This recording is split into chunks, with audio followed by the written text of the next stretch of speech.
함께 창세기 28장 10절에서 22절 말씀 읽어보도록 하겠습니다. 구약성경 40쪽입니다.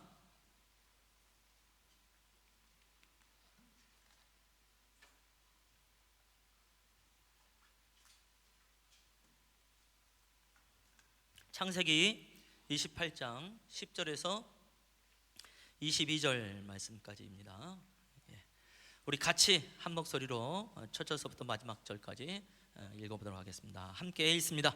야곱이 브엘세바에서 떠나 하란으로 향하여 가더니 한 곳에 이르러는 해가 진지라. 거기서 유숙하려고 그곳에 한 돌을 가져다가 베개로 삼고 거기 누워 자더니 꿈에 본즉 사닥다리가 땅 위에 서 있는데 그 꼭대기가 하늘에 닿았고 또 본즉 하나님의 사자들이 그 위에서 오르락 내리락 하고 또 본즉 여호와께서 그 위에 서서 이르시되 나는 여호와니 너의 조부 아브라함의 하나님이요 이삭의 하나님이라. 내가 누워있는 땅을 내가 너와 내 자손에게 주리니 내 자손이 땅의 티끌같이 되어 내가 서쪽과 동쪽과 북쪽과 남쪽으로 퍼져 나갈지며 땅의 모든 족속이 너와 내 자손으로 말미암아 복을 받으리라. 내가 너와 함께 있어 내가 어디로 가든지 너를 지키며 너를 이끌어 이 땅으로 돌아오게 할지라. 내가 내게 허락한 것을 다 이루기까지 너를 떠나지 아니하리라 하신지라. 야곱이 잠이 깨어 이르되 여호와께서 과연 여기 계시거늘 내가 알지 못하였도다. 이에 두려워하여 이르되 두렵도다. 이곳이여 이것은 다름 아닌 하나님의 집이요 이는 하늘의 문이로다 하고 야곱이 아침에 일찍 일어나 베개로 삼았던 돌을 가져다가 기둥으로 세우고 그 위에 기름을 붓고 그곳 이름을 베달이라 하였더라. 그 성의 옛 이름은 루스더라. 야곱이 서원하여 이르되 하나님이 나와 함께 계셔서 내가 가는 이 길에서 나를 지키시고 먹을 떡과 입을 옷을 주시어 내가 평안히 아버지 집으로 돌아가게 하시오면 여호와께서 나의 하나님이 되실 것이요 내가 기둥으로 세운 이 돌이 하나님의 집이 될 것이요 하나님께서 내게 주신 모든 것에서 10분의 1을 내가 반드시 하나님께 드리겠나이다 하였더라. 아멘. 우리 옆에 사람 보면서 한 주간 잘 보내셨는지요 한번 인사해 보시고요, 또 어떻게 지나셨는지 한 2분 정도 잠시 교제하는 시간을 갖고 말씀을 들어보기를 원합니다. 지난주에 우리 공일현 선교사님 또 말씀과 또 찬양 이후에 같이 가족하고 식사하는 시간이 좀 있었는데요. 왜 둘째 아들이 이제 공황장애도 있고 또 우울증도 있고 조금 이제 심각한 상황을 한번 이야기를 나눴잖아요. 그러고 나서 아마 화요일 날 봤었던 것 같은데요. 수요일 날 봤네요. 수요일 날 봤었던 것 같은데 뭐 나름 멀쩡합니다. 그리고 여전히 멋있고 안타까운 것은 제가 지난번에 얘기할 때 아마 그 고등 래퍼라는 거에 나가서 좋은 성적을 거둘 거라고 말씀을 드렸는데 요즘 그 방송사가 기획사로 대한 그 문제가 있어가지고 뭐 등등 비리 뭐 있잖아요. 이런 것 때문에 고등 래퍼라는 게 프로그램이 폐지가 됐답니다. 그래서 나가지 못하는 안타까운 상황이 있습니다만 굴하지 아니하며 아마 올해 안에 아마 단독 앨범이 좀 나오지 않을까 하는 생각을 12월 5일 날 나온대요. 예, 12월. 예, 내가 그렇게 얘기하지 않았나요? 예, 뭐 아들이라서 설교에 대꾸할 수 있는 자격이 있나 그런 생각을 하게 됩니다만, 그래서 계속 그 공성교사님 기억하시면서 기도하시면 좋을 것 같아요. 또 사실은 그 오늘이 17일이니까 이번 주 19일 날 다시 이제 출국을 합니다. 그러면 둘째 아들이 또 혼자 있는 상황이 좀 되어지는데요. 여러 가지로 은혜가 좀 필요한 때니까 기억을 하시면서 기도해 주시면 감사하겠습니다. 오늘 말씀은 사실 우리가 3주 전인가요? 함께 봤었던 본문과 같은 본문인 것을 혹시 눈치를 채셨는지 모르겠습니다만은, 그래서 워낙 그 중요한 메시지들이 좀 많이 있기 때문에 아마 오늘 본문 가지고 다음 주에도 또 한번 나눠야 되지 않을까라는 생각을 해보게 됩니다. 오늘 이제 설교 제목이 여호와께서 여기 계시거늘이라고 이제 되어 있는데요. 16절에 이제 나오죠. 야곱이 잠이 깨어 이르되 여호와께서 과연 여기 계시거늘 내가 알지 못하였도다, 이렇게 말을 합니다. 이 얘기는 여호와께서 지금만 여기에 계시거늘이라는 의미가 아니겠지요. 그 야곱이 자신의 전 인생을 돌아왔겠죠. 적어도 한 75세 정도, 76세 정도가 됐을 거라고 이제 말씀을 드렸는데, 사실은 이제 부엘세바라는 곳에서부터 이제 하란까지 가는 약 800에서 900km 정도의 거리를 이제 혈혈단신으로 이제 홀로 걸어가는 상황이 되어지고, 특히 이제 루스, 다시 베델이라는 이름으로 바뀐 곳에 이르를 때 한 100km 정도가 되어집니다.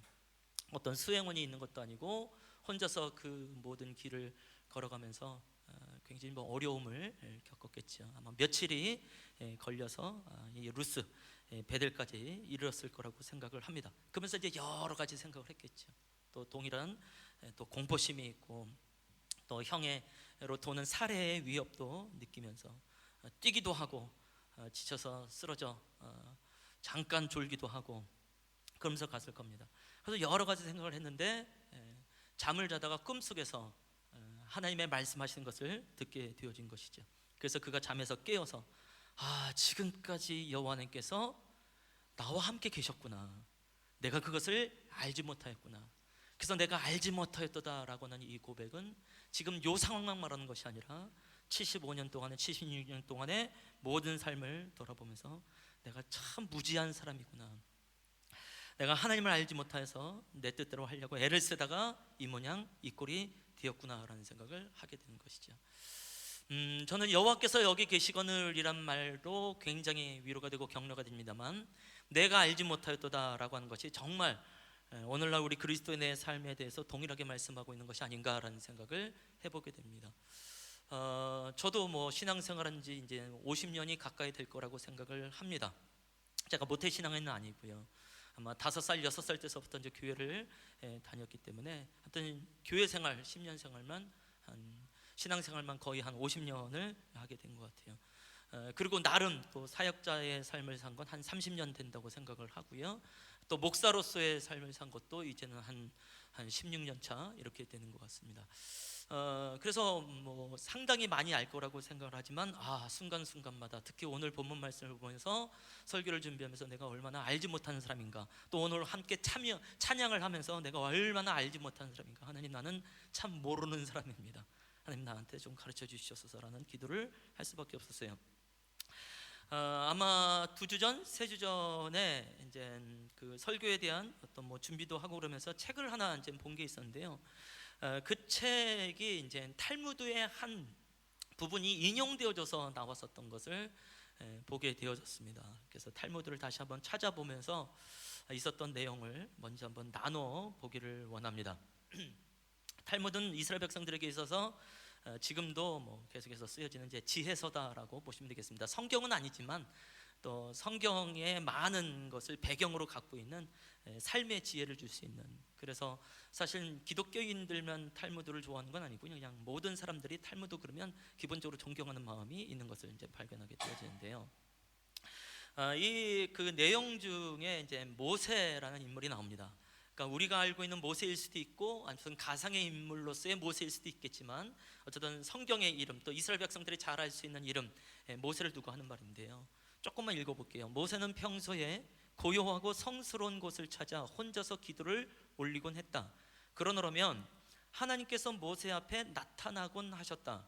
그날도 모세는 우물가의 나무 밑에 앉아서 상념에 잠겨 있었다. 거기 우물가에 한 남자가 오더니 물을 떠서 마시고는, 그리고 점점점, 그 다음의 과정은 제가 설명을 하는 게 좋겠다 싶어서 말씀드린 겁니다. 모세가 평소처럼 우물가에 한 나무 그늘 안에서 그냥 일종의 묵상을 하고 있었던 거예요. 여기서 이제 3명의 이제 등장인물이 나타나게 됩니다. 한 사람이 와서 우물가에서 이제 물을 마셨어요. 그러고 나서 이 사람이 떠났습니다. 그런데 우물가 밑에요, 그 주변에 이 사람이 떨어뜨린 돈 지갑이 있는 겁니다. 그걸 모르고 그냥 간 거죠. 그러나서 두 번째 사람이 옵니다. 역시 이제 목말라서 물을 먹으려고 하는데 밑에 보니까 돈 지갑이 떨어져 있는 거예요. 그래서 물을 안 마시고 돈 지갑만 들고 갔습니다. 그러고 난 다음에 세 번째 사람이 왔어요. 그리고 동일하게 우물물을 마셨습니다. 그리고 이제 지친 몸을 쉬려고 이제 주저앉아 있는 상태에서 쉬고 있는데요. 그때 때마침 첫 번째 사람, 돈 지갑을 잃어버린 이 사람이 온 거예요. 아무리 찾아봐도 돈 지갑이 없지요. 그래서 아무리 생각해도 지금 물을 마시고 쉬고 있는 이 사람이 돈 지갑을 주웠다는 생각이 드는 거예요. 그래서 처음엔 부드럽게 말한 거죠. 내가 돈 지갑을 잃어버렸는데 혹시 못 보셨나요? 못 봤습니다. 그냥 좋게 말할 때 내놓으시면 어떻겠습니까? 이런 식의 대화가 오고 간 거죠. 아닙니다. 나 한 번도 보지 못했습니다. 내가 가지고 있는 건 이 누더기 옷 한 벌밖에 없습니다. 난 돈 지갑이 없어요. 당신은 돈 지갑을 줍지 않았습니다. 그러다가 이제 다툼이 이제 커지는 거죠. 그것을 모세가 보면서 중재를 하려고 상황을 설명하려 했지만 이미 감정이 오를 대로 올라서요. 이들이 치고받고 주먹질을 했습니다. 그러고 나서 첫 번째 사람이 이 세 번째 사람을 때려서 죽였습니다. 그리고 이 사람은 너무 당황해서 또 도망갔습니다. 그 얘기. 그때 모세가 그 환경을 보면서 너무 황당한 거예요. 그래서 하나님께 어떻게 보면 불평을 좀 하는 거죠. 하나님, 이게 웬일입니까? 이 세 번째 사람, 내가 봐도 아무리 봐도 이 사람은 억울하게 죽었습니다. 아니, 정의로우신 하나님이 어떻게 이런 일이 일어날 수 있겠습니까? 도대체 하나님의 정의는 무엇입니까? 라고 따지는 이야기가 이제 이 스토리 안에 있어요. 그때 이제 하나님께서 이제 답변을 하시는 것이죠. 이러한 상황이 되어서 내가 이것에 대해서 제대로 정리하지 못한 것이 나의 의의 문제가 되느냐. 근데 이제 내가 하는 말을 잘 들어봐라 하고 이제 하나님이 말씀하시는 겁니다. 첫 번째 사람, 사실 이 사람은 크게 문제가 없는 것 같다. 근데 이 사람이 가지고 있던 돈의 문제가 있다. 돈 찍어봐 있는 그 돈은 사실은 그의 아버지가 훔친 돈이다. 너는 모르겠지만, 첫 번째 사람은 모르겠지만 그 아들이 아버지 훔친 돈인지도 모르고 돈 지갑에 돈을 넣고 그냥 다니고 있다가 흘리게 된 거다. 근데 두 번째 사람이 누구냐 하면 그 아버지가 돈을 훔쳤을 때에 돈을 빼앗긴 사람이 바로 두 번째 사람이다. 이해가 됩니까? 그래서 이 사람이 돈 지갑을 가지고 간 것은 모르고 가져갔지만, 욕심에 가져갔지만 사실은 자기의 돈, 도둑 맞은 자기의 돈을 가져가게 된 상황이 돼버린 거예요. 이해가 되시나요? 이해가 되어야 됩니다. 그리고 세 번째 사람이 이게 반전이 있는 거예요. 사실은 첫 번째 사람의 아버지가 이제 도둑질했으니까 문제인데요. 첫 번째 사람의 형이 있었던 거예요. 근데 이 형이 어느 날 살해를 당했어요. 근데 이것이 이게 증명할 수 있는 어떤 증인이 있는 상태도 아니라서 그 살해범을 못 잡았어요. 요즘 흔히 이제 뉴스에서 나오는 영구 미제 사건이 되어버린 거죠. 그런데 놀라운 것은 세 번째 사람이 사실은 그 형을 죽인 살해범이에요. 그러니까 이 사람은 전혀 그런 상황도 모르고 그냥 우물에서 물을 마시고 쉬고 있었던 거예요. 근데 첫 번째 사람, 자기의 형에 대한 안갚음은 아니에요. 그냥 형이 죽었다는 건 알지 세 번째 사람이 죽였다는 건 모르는 거예요. 그래서 그 사람과 다투서 그 사람을 죽여버린 거예요. 그리고 이 사람은 도망가 버린 겁니다. 이해가 되십니까? 예. 전 이거를 읽고 너무 충격을 먹었어요. 이게 지어난 말이겠죠? 얼마나 실화가 바탕이 된 상태 속에서 나온 얘기인지 모르겠지만, 와, 우리의 인생을 우리가 정말 모른다 라는 생각을 하게 되더라고요. 내가 닥쳐지는 이 모든 환경과 모든 사건에 대해서 내가 판단할 수 있다고 하는 것이 나의 경험에 의하여서 내 지식에 의해서 판단할 수 있다는 것이 얼마나 어리석은가, 이런 생각도 하게 되어지고요. 약간 오늘의 본문하고는 뭐 얘가 약간은 다를 수 있습니다만, 내가 알지 못하였도다라고 하는 이 고백이 이 탈무드의 하나의 이야기를 통하여서 그냥 저에게도 그냥 전달됐던 것이 아닌가라는 생각을 해보게 되는 거죠. 이 야곱에게 있어서 여호와께서 늘 자기와 함께 동행하셨던데 그걸 몰랐습니다. 이제 와서 알게 되어진 것이죠. 그래도 이제 다행히 하나님의 임재하심을 그가 깨닫고 베개로 삼았던 돌을 세우고 기름을 붓고 그 다음에 제단 삼아 이것은 하나님의 집입니다, 또 하늘의 문입니다 라고 선언을 하게 되어지는 것이죠. 그 야곱이 이런 일을 했었던 것은 가장 큰 은혜가 무엇이냐면 그가 가지고 있던 신관의 변화입니다. 지난번 설교 때도 잠깐 이야기를 했었는데요, 당시에 있어서의 신이라고 하는 것은 지역신입니다. 이 지역의 신이 다르고 저 지역의 신이 다릅니다. 인천의 신이 다른 것이고 부천의 신이 다른 것이죠. 그래서 인천에서 부천으로 넘어갔으면 인천의 신을 섬기지 않고 부천의 신을 섬기면 되는 그런 상황이 되어지는 것이죠. 그래서 야곱도 그런 문화 속에 있었으니까, 그래 여호와 하나님, 나의 할아버지의 하나님, 나의 아버지의 하나님은 브엘세바라고 하는 지역 안에서의 하나님이지, 내가 이 지역을 벗어난다고 하나님이 계시겠어? 라는 생각을 했는데, 세상에 100km 떨어진 지역임에도 불구하고, 루스 땅임에도 불구하고 바로 동일한 하나님을 만나게 된 거예요. 특히 그 하나님 말하기를 나는 너의 조부 아브라함의 하나님이고 너의 아비 이삭의 하나님이라고 말하니까 깜짝 놀랄 수밖에 없는 상황이 되어지는 것이죠. 그야말로 신관의 대변혁적인 혁명과 같은 변화가 일어나게 된 것을 발견하게 되어지죠. 물론 그러면서 동시에 이제 하나님이 나의 할아버지의 하나님으로 끝나는 것이 아니라, 아버지의 하나님으로 끝나는 것이 아니라 동일하게 나의 하나님도 되시는구나. 그야말로 사도 도마가 말한 것처럼 주는 나의 주, 나의 하나님이다 라고 고백한 것처럼 그러면 개인적인 고백이 일어나게 되는 것이죠. 이것은 야곱에게만 해당되는 것은 아니라고 생각을 하고요, 성경의 흐름을 보게 되어지면 이 신관의 대단한 변화가 일어나는 것은 우리의 믿음의 선배들 안에, 성경 안에 동일하게 나타나는 것을 발견하게 되어집니다.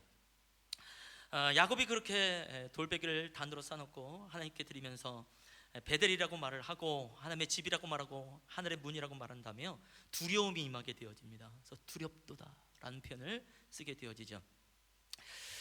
그러면서 떠오르는 인물이 있다고 한다면 이제 모세라는 인물, 이제 아까 말했던 모세가 아니라 진짜 성경에서 나오는 모세라는 인물을 떠오르게 되어집니다. 모세가 출애굽기 말씀을 보게 되면 시내 산에서 하나님을 만나게 되어집니다. 사실 시내 산은 돌산입니다. 빨간 돌산입니다.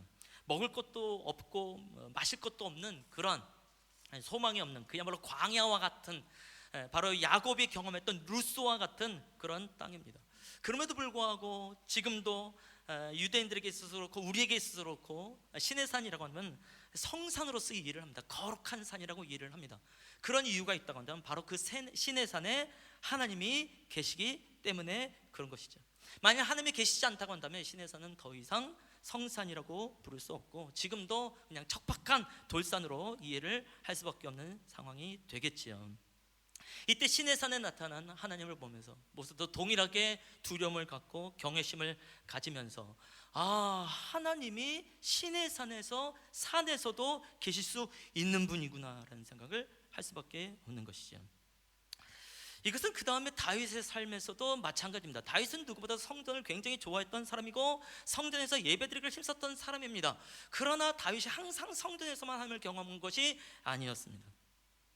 시편 63편 1절과 2절 말씀은 한번 읽어보기를 원하는데요, 시편 63편 1절에서 3절 한번 읽어볼까요? 1절에서 2절 말씀입니다. 함께 읽어보죠. 시작!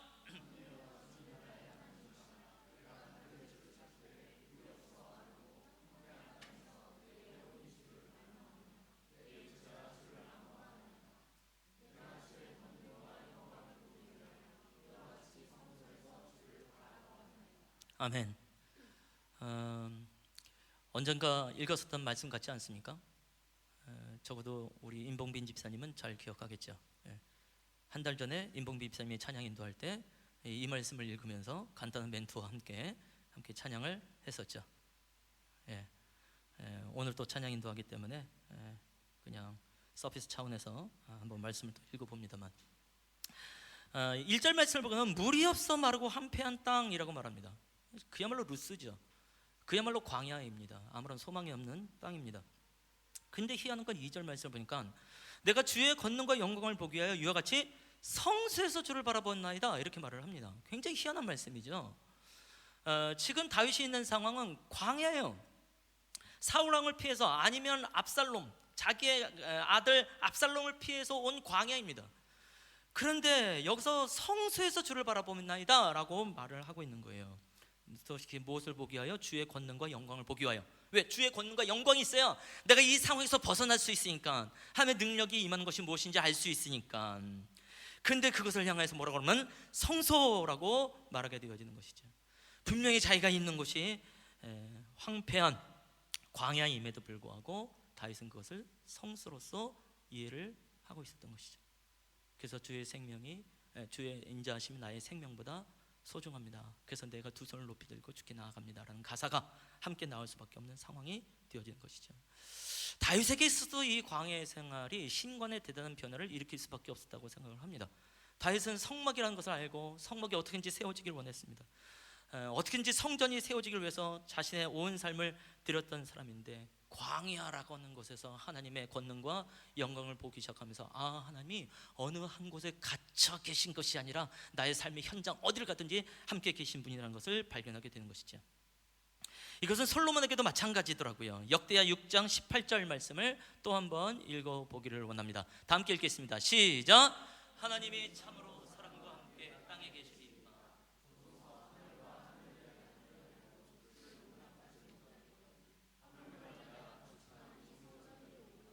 솔로몬이 성전을 다 건축을 했습니다. 그리고 하나님 앞에 기도하면서 대민족적인 중보 기도를 드리는 장면 중에 나오는 기도문이 되어집니다. 뭐라고 말하냐면, 하나님, 내가 성전을 짓긴 지었는데 하나님이 진짜로 사람과 함께 땅에 계시겠습니까? 더군다나 하늘과 하늘들의 하늘이라도, 그냥 하늘이 아니라 하늘과 하늘들의 하늘이라도 주를 용납하지 못하지 않습니까? 정말 하면 진짜 크신 분이지 않습니까? 그렇다면 그런 하나님이 내가 지금 만들었다고 해서 이 성전에 하나님이 정말 거하시겠습니까? 라고 기도하는 장면이 되어져요. 사실 그때 당시에 솔로몬의 성전은 정말 어마어마한 거고요, 국제적으로도 굉장히 그 존경을 받을 만한 그런 성전이었습니다. 아마 지금 가격으로 따지면 거의 한 200조, 300조 이상 정도의 값어치가 있을 만큼의 어마어마한 성전입니다. 또 이것을 위해서 얼마나 애를 썼는지 모르겠어요. 근데 그럼에도 불구하고 사실은 솔로몬이 했던 말이 뭐냐면, 하늘들의 하늘이라도 하나님을 용납할 수 없습니다. 그렇게 크신 분입니다. 하나님께서 이 안에 계시겠습니까? 사람들은 성전에 하나님이 계실 거라고 나왔지만 막상 이 성전을 주관하고 있었던 솔로몬은 하나님은 여기에 국한된 분이 아니다라는 것을 선언하고 있었던 것을 발견하게 되어진 것이죠. 실제로 이스라엘 백성들이 이제 바벨론으로 포로가 되어집니다. 바벨론으로 포로될 때는 바로 이 성전이 완전히 회파가 된 상태가 되어집니다. 그러니까 하나님이 정말 어디에 계신지에 대해서 모든 사람이 의문을 품고 있을 때에 바벨론에서 놀라운 일이 일어나게 되어지죠. 우리가 잘 아는 대로 다니엘과 다니엘의 세 친구와 함께 하나님께서 역사하신 것을 발견하게 되어집니다. 느부갓네살 왕이 큰 신상을 만들어 놓고 거기에 절하라고 말했지요. 절하지 않는 자는 풀무불에 던져 불태워 죽이겠다고 했는데, 다니엘의 세 친구가 절하지 아니하며 풀무불에 들어가 버립니다. 그런데 희한한 것은 들어간 사람은 세 사람인데요, 인자와 같은 또 한 명이 함께 있습니다. 정말 놀라운 일이죠.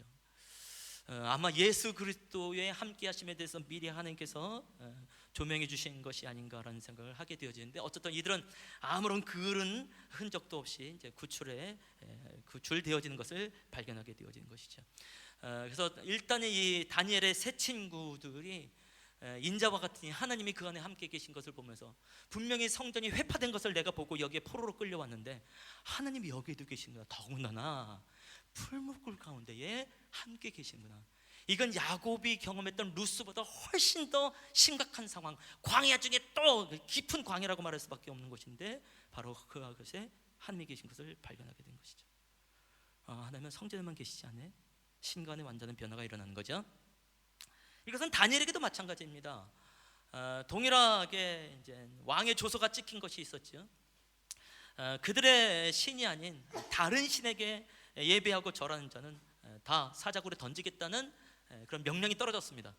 그러나 다니엘은 늘 하던 대로 예루살렘이 보이는 창문 쪽에서 하루에 3번씩 오전 오후 저녁으로 기도하는 장면이 나타나게 되어집니다. 이것이 들켰죠. 그래서 사자굴에 결국 던져집니다. 근데 희한하게도 사자의 입을 주께서 막으신 거죠. 썩어서 구출되어집니다. 다니엘에게서 이건 엄청난 사건 아니겠습니까? 하나님이 늘 성전에만 계실 거라고 생각했는데 세상에 이 바벨론이라는 이방 땅에 나와 함께 계신 더군다나 사자 굴 가운데 함께 계신 것에 대해서 다니엘의 완벽한 신권의 변화가 일어난 것을 발견하게 되어지는 것이죠. 이것은 신약 시대에 와서도 마찬가지네요. 예수님께서 변화산상에서 당시의 모습을 변모하십니다. 영화로운 모습으로 변화가 되어지죠. 그때 베드로가 있었고 야고보가 있었고 요한이 함께 있었습니다. 놀라운 것은 그들이 봤던 것은 변화된 예수님만 본 게 아니라 모세도 봤고 엘리야도 봤습니다. 실제로 모세와 엘리야가 어떤 형태로 나타나는 것인지 잘 모르겠지만 이들의 고백으로 인하여서 보면 진짜 모세였었고 진짜 엘리야였었던 것을 발견하게 되어지는 것이죠. 그러면 바로 떠올릴 수 있는 것이 하나님이 어디에 계시는가? 하나님은 성전에 계시구나. 모세라는 인물이 함께 나왔으니까 이와 함께하는 성전을 통해서 하나님께서 역사하실 텐데 지금 당장 그들이 있는 것은 변화산. 우리가 말이 그냥 변화산, 예수님께서 변화가 됐으니까 변화산이지 그냥 산입니다. 그냥 산. 근데 그것에서 동일하게 변화되신 예수님을 통해서 하나님을 발견하게 되면서 당연히 베드로와 요한과 야고보도 하나님이 산에도 나타낼 수 있는 분이구나 라는 것을 발견하게 되는 것이죠. 이것은 예수님께서 십자가상에서 달려 죽으실 때도 마찬가지입니다. 그 밑에 있던 백부장 뭐라고 고백하냐면 실로 저는 하나님의 아들이었다 이렇게 고백을 합니다. 이 백부장은 이방인입니다. 성전에 대한 이해가 얼마나 있는지 모르겠지만 그래도 유대 땅 안에 있었던 백부장이었기 때문에 그들의 문화를 잘 알고 있었겠지요. 또 이방인들이 할지라도 자기들 나름대로의 신을 섬기면서 신전이 있지 않겠습니까? 그래서 신이라는 것이 그런 신전에 계실 거라고 생각을 했는데 아닌 거예요. 하나님이 십자가에 달려 계신 것을 백부장이 보게 된 것이죠. 와, 십자가 이건 뭐 루스보다 훨씬 더 심각한 상황입니다. 그럼에도 불구하고 하나님이 그 상황 가운데 계신 것을 백부장이 보면서 고백을 하게 되는 것이죠. 그야말로 하나님이 안에 계신 곳이 없는 것을 발견하게 되는 놀라운 사건들의 연속이 아니겠습니까? 이것은 그 다음에 스데반에게도 마찬가지입니다. 스데반이 돌 맞아 죽는 상황 속에서 뭐라고 말을 하냐면 하나님이 우편에 하나님이 앉아 계신 것과 그 우편에 예수 그리스도께서 서신 것을 내가 보노라라고 말하다. 돌 맞아 죽는 상황 속에서 그런 말을 하게 되어지는 것이죠. 이것은 당연히 다메섹으로 가고 있는 그 사울에게도 나타나신 예수님과도 마찬가지입니다. 이 사울, 바울이라고도 말할 수 있는 이 사울이 얼마나 놀랐을까요? 분명히 자기도 바리새인이었고 대단한 종교인이었기 때문에 성전에서만 하나님께서 나타나셔야 되는데 세상의 길거리에서 하나님이 나타나셔서 자기를 만났으니 이 바울에게 있어서 신관의 대단한 변화가 일어날 수밖에 없는 것이고 이것은 요한계시록 하게 되어지면 밤모습에 유배되어졌던 사도 요한도 부활하신 예수님의 영광스러운 예수님의 모습을 발견하게 되어지면서 하나님이 이 유배지에도 함께 계시는구나라는 것을 발견하게 되는 것이죠. 아주 짧은 시간 출애굽기서부터 요한계시록까지 우리가 함께 다 보게 되는 은혜로운 시간이 되어졌죠. 엄청나지 않습니까? 흔히 이제 뭐 신앙생활하면서 많이 들었을 거예요. 그러니까 무소부재하신 하나님. 그래서 모든 곳에 계시다라는 말로 좀 부족해요. 그래서 무소부재가 훨씬 더 맞는 말인 것 같아요. 아니 계신 곳이 없다 이렇게 표현하는 게 맞을까요? 그러니까 무슬림을 사람들, 그러니까 알라신을 섬기고 있는 무슬림들에게 있어서는요, 알라신이 이제 두 군데 없다고 생각을 합니다. 우리하고 좀 차이가 있는데요. 첫 번째는 화장실에는 알라신이 없다라고 생각을 한답니다. 이 더러운 곳에 거룩하고 위대하신 알라신이 있는 건 민망하다 이거죠. 그리고 또 하나는 사람의 마음에 알라신이 있을 수 없다고 생각을 합니다. 그래서 이제 기독교인하고 이제 이야기를 하고 선교를 하다가 이제 선교사가 하나님은 내 안에 있습니다라고 말을 하면 사실 이제 그 아랍어로는 우리가 말하는 하나님도 알라거든요. 그러니까 그 알라신이 내 안에 있습니다. 내가 믿는 하나님 그 알라가 내 안에 있습니다. 그러면 이 사람들은 그럼 네가 하나님이냐? 이렇게 되묻는 거죠. 사실 그게 상식이죠. 우리는 이제 너무 편안하게 쓰고 있습니다만, 네 안에 알라 신이 있으면 네가 알라야?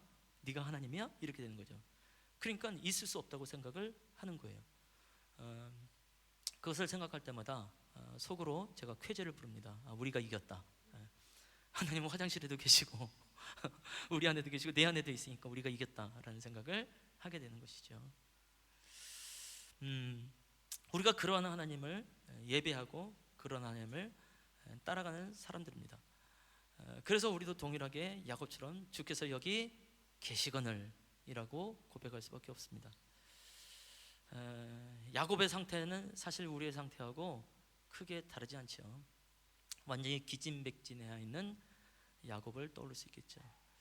아마 출발할 때 몇 가지 음식을 가지고 출발을 했겠죠. 낙타와 함께 갔을 거라고는 생각지 않습니다. 그러니까 그가 가지고 갈 수 있는 소위 옛날 우리 조상들이 개나리 보찜에 뭔가를 넣어서 가지고 갈 수 있는 음식이 뭐 얼마나 되겠어요? 그거 며칠 안에 다 떨어져 나가는 거겠죠. 어서 구걸하기도 쉽지 않은 상황이 되어지는 것이고, 아마 신발도 많이 헤어진 상태 속에서 가게 됐겠죠. 무엇보다도 내적인 갈등은 뭐 어마어마하겠죠. 아마 가장 큰 갈등이 좀 실패감이 아닐까라는 생각을 해봅니다.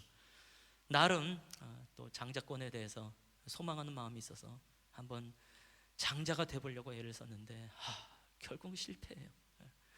결국 형을 속이게 된 것이고 아버지를 속이게 된 것이고 그 좋았던 어머니의 품을 떠나서 나와야 되는 이 야곱의 상황이 어떻게 이해가 되는지 궁금하기도 합니다. 완전한 죄책감에 사로잡혀 있는 야곱이 되겠지요.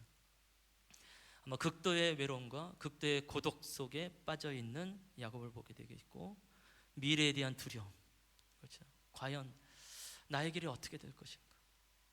또 루스 땅에서부터 또 하란까지 가려면 또 한 700km에서 800km를 또 걸어가야 되는데, 이 안에서 내가 정말 생명을 잃지 않고 정말 제대로 있을 수 있겠는가라는 생각을 또 하게 되지 않겠습니까? 체력도 바닥날 대로 바닥난 상태 속이 되겠지요. 어떻게 보면 모든 관계도 깨어진 상태 속에서 아무런 소망이 없는 이런 야곱을 발견하게 됩니다. 어떻게 요즘 편안하십니까? 저는 때때로 이 야곱이 참 나와 너무 닮았다라는 생각을 참 많이 하게 됩니다. 이렇게 오랜만에 이렇게 만나는 사람들 얘기를 들으면 늘 이렇게 살이 빠져 보인다고, 실제로 빠졌죠. 그런 얘기들을 하고 그러는데, 그래서 이게 내가 정말 이게 살이 빠지는 게 왜 빠지는가, 개척교회 목사로서 빠지는가, 그것만은 아니겠다라는 생각을 좀 하게 되는 거죠. 그래서 어떻게 보면 이 야곱의 이 모습이 자꾸 저한테 더 많이 와닿고, 아까도 말씀드렸지만 주께서 여기 계시거늘 내가 알지 못하였도다 하고 하는 것이 무엇인지 훨씬 더 와닿게 되는 것을 발견하게 됩니다.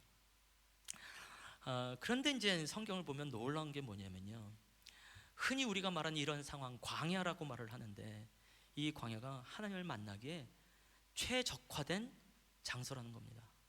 이게 참 어떻게 보면 답답하기도 하고 싫기도 하고, 꼭 하나님이 꼭 이런 식으로 역사하셔야 되는가 라는 생각이 있지만, 성경 흐름을 보든지 우리의 믿음의 선배들의 고백을 보든지, 특히 지난주에 공인현 선교사님의 광야를 지나며라는 찬양과 함께 그의 삶의 고백을 통하여서 동일하게 나타나게 되거든요.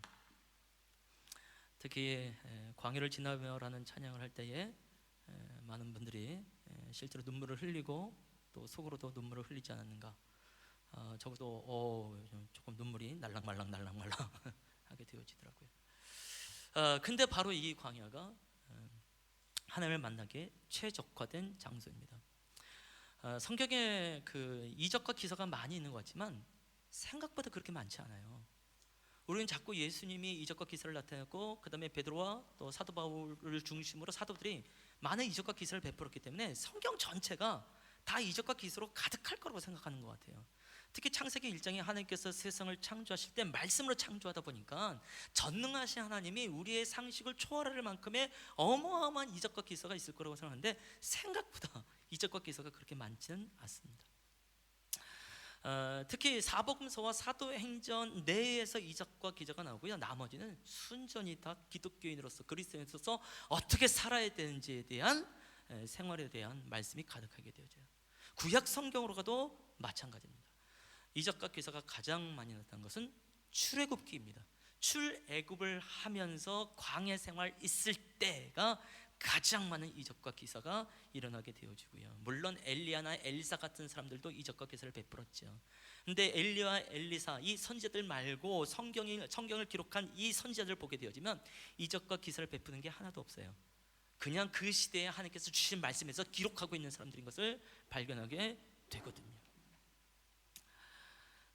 어떻게 보면 출애굽이라고 하는 상황은 가장 광야입니다. 애굽이 그러한 곳이며 애굽에서 나왔지만 40년 동안 광야 생활할 때 완벽한 광야.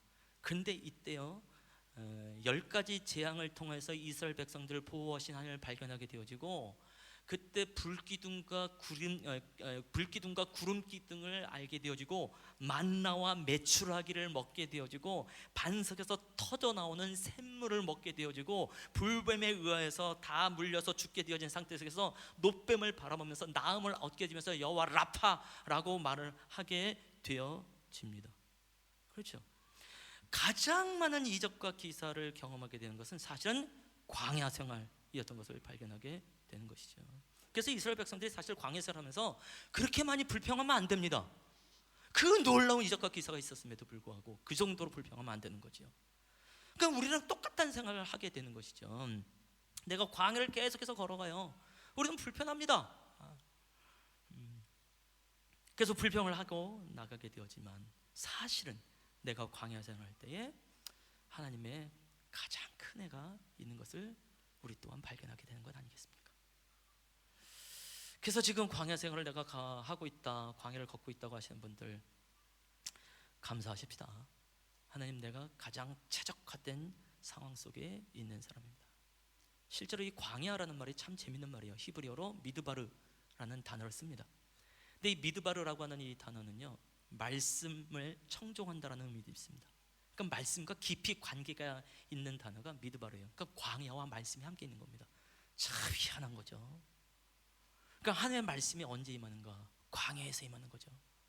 그러니까 내가 광야 생활한다는 것, 하나님의 말씀이 가장 크게 임할 때라는 것을 발견하게 되어지는 것이고, 또 놀라운 것은 이 미드바르라고 하는 것이 솔로몬의 성전이 지어졌을 때의 지성소, 내소, 내전이란 말을 쓰게 되어지는데요, 그 지성소를 말할 때도 미드바르라고 하는 같은 의미의 단어를 또 쓰게 되어집니다.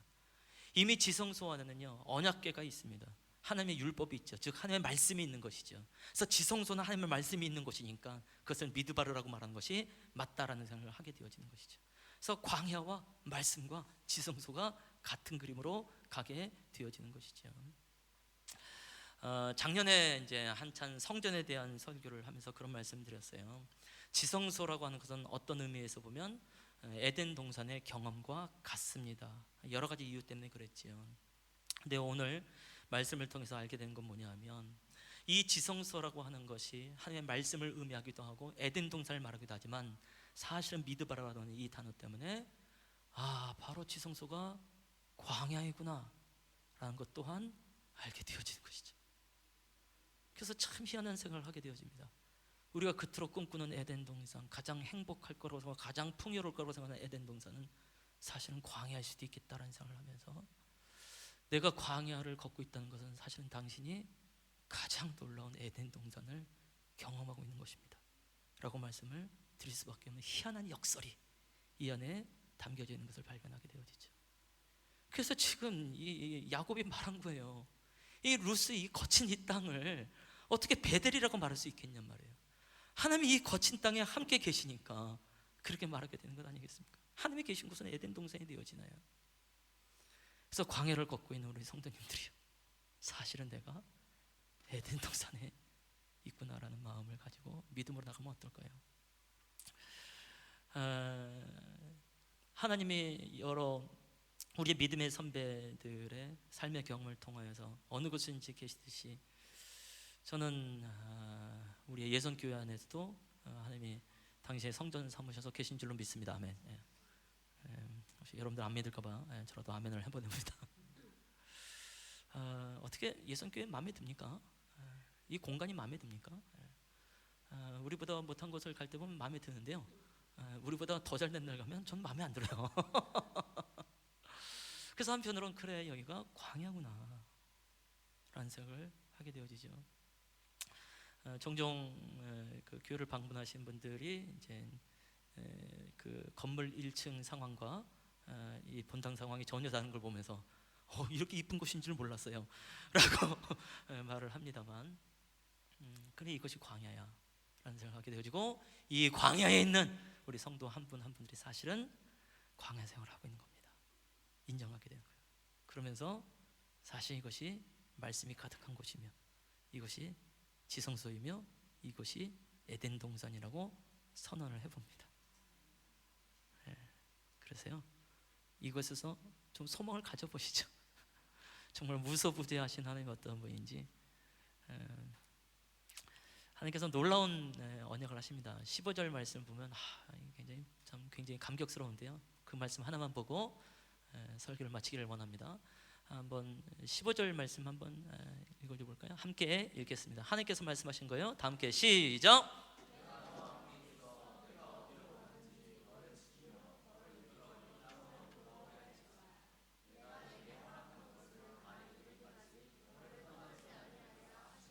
아멘. 물론 꿈속에서 한 말씀이기는 합니다. 근데 이것은 동일하게 광야를 걷고 있는, 루스와 같은 땅을 걷고 있는 우리에게도 동일한 말씀이 아니겠습니까? 하나님께서 내가 너와 함께 있어 어디로 가든지 너를 지킬 것이다. 그리고 너를 이끌어 이 땅으로 돌아오게 할 텐데, 내가 내게 허락한 것을 다 이루기까지 내가 너를 떠나지 아니하겠다라고 선언을 하십니다. 이것은 뭐냐면, 하나님이 내가 지금 이 루스만 베델되게 하는 것이 아니라, 네가 앞으로 700km, 800km 이상을 더 가게 되어지는데 그 모든 길이 루스보다 더 험한 삶이 될 거야, 과정이 될 거야. 그러나 그 모든 과정을 내가 반드시 베델되게 할 거야. 내가 너와 함께 할 거야 라는 의미가 되어지죠.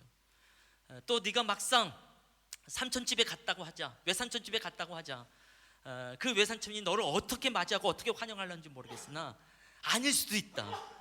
이 하란이라는 땅이 굉장히 비옥한 땅인 것은 맞지만, 어쩌면 너에게서는 허락되어진 한 뼘의 땅도 전혀 없는 상황이 될 거다. 비옥한 땅이지만 너에겐 여전히 루스와 같은 거친 땅이 될 것이다. 그러나 그럼에도 불구하고 나는 계속해서 베델되게 할 것이다 라고 하나님께서 언약하고 선언하신 것을 발견하게 되어지고, 그래서 이 말씀으로 인해서 이 야곱은 굉장한 격려를 갖게 되어진 것 아니겠습니까? 그래서 지난번에도 함께 말씀을 드렸습니다만, 야곱이 서원을 해요. 뭐라고 선언하냐면, 나의 재산의 10의 1조를 주께 드리겠나이다, 이런 선언을 합니다.